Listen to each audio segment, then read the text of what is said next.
Selamat siang, selamat datang pemirsa pada UBM News untuk berita di sekitar daerah Tangerang. Hari ini, hari Rabu, 24 Mei 2023, dengan saya Carlos, menemani pemirsa dan memberikan ragam informasi. Yang pertama, kami memiliki berita tentang kebakaran yang terjadi seminggu lalu pada tanggal 17 Mei 2023. Kebakaran ini terjadi di lapak limbah oli dekat pemukiman rumah warga di Bencongan, Kelapa II, Kabupaten Tangerang. Diduga disebabkan oleh drum oli, sejumlah 6 unit damkar dikerahkan kepada lokasi. Tetapi kesempitan jalan di TKP memperlambat pemadaman api, yang memaksa pemadam kebakaran untuk menghancurkan pembatas antara lapak oli dengan rumah warga. Hingga saat ini petugas pemadam masih berupaya memadamkan api. Api juga membakar sebuah rumah semi permanen, bahkan sempat terdengar suara ledakan dari drum oli di lokasi kebakaran. Kebakaran berlangsung dari jam 7 malam sampai jam 2 subuh dan tidak ada korban jiwa. Selanjutnya adalah berita tentang jalan raya di sekitar daerah Tangerang yang sekarang kembali memiliki polisi yang merazia dan menilang pengemudi yang melanggar aturan.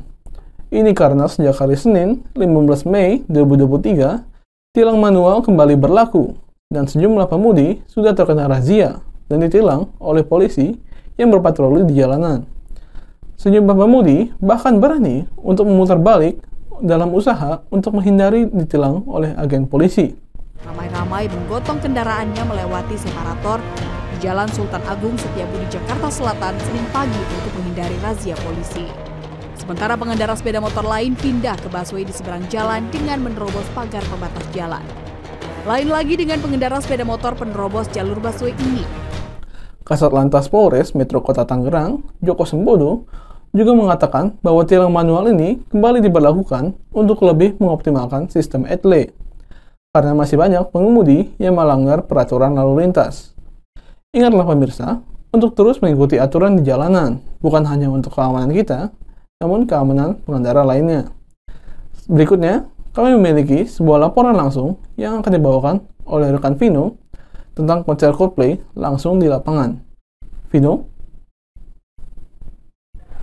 Baik, terima kasih Carlos.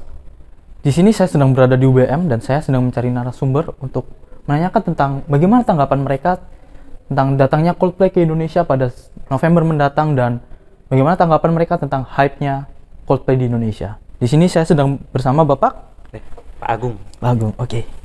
Bagaimana tanggapan Bapak tentang Coldplay yang akan datang di Indonesia pada November mendatang?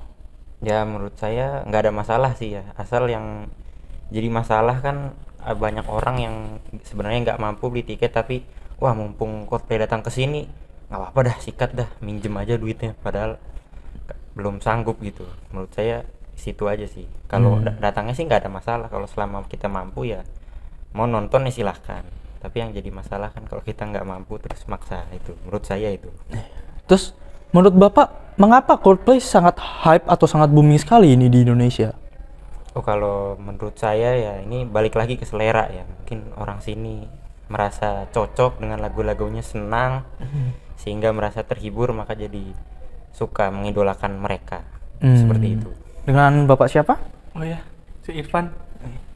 Bapak Irfan, bagaimana tanggapan Bapak tentang Coldplay yang akan datang ke Indonesia pada November mendatang? Menurut saya itu bagus sih karena bisa karena tandanya Coldplay mengenal Indonesia dan dia tahu bahwa banyak fans di Indonesia sehingga dia mau tampil dan konser di Indonesia kayak gitu. Oh iya. Bagaimana tanggapan Bapak sendiri tentang boomingnya atau hype-nya Coldplay yang akan konser di Indonesia ini?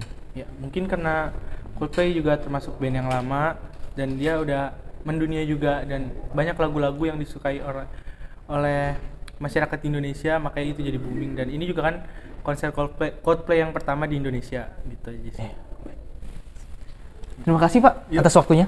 Sama-sama. Ya. Konser Coldplay sendiri yang akan diadakan November mendatang dibanderol dari harga 800.000 yang paling murah hingga sampai 11 juta yang paling mahal. Sekian berita yang bisa saya sampaikan. Kembali ke studio. Terima kasih atas informasinya, Vino. Baik pemirsa, usai sudah kebersamaan kita pada siang hari ini. Selanjutnya adalah segmen Daily Sport yang akan dibawakan oleh rekan kami, Georgie.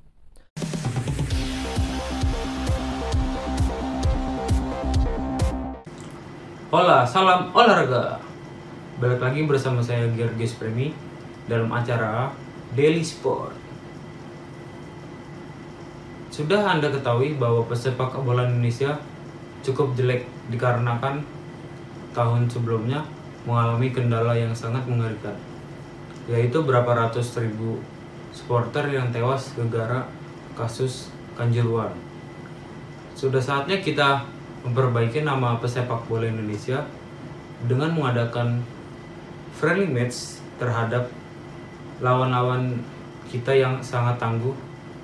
Tidak tanggung-tanggung, Indonesia, Pak Menteri Erick Thohir mengundang juara World Cup 2022 kemarin, yaitu Argentina, untuk melawan Indonesia.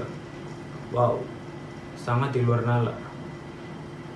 Dilansir dari Garuda Revolution, harga berikut tiket yang sudah resmi harganya, yaitu kisaran dari kategori paling murah, yaitu dengan harga 500, dan sampai VVIP, yaitu 3.500.000.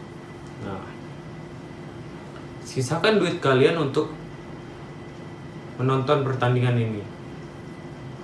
Dan juga dilansir dari kompas.com, banyak tweetan-tweetan tentang beredar pesepak bola kita yang jokes untuk meningkatkan semangat juangnya, yaitu pertama dari Asnawi, tidak ada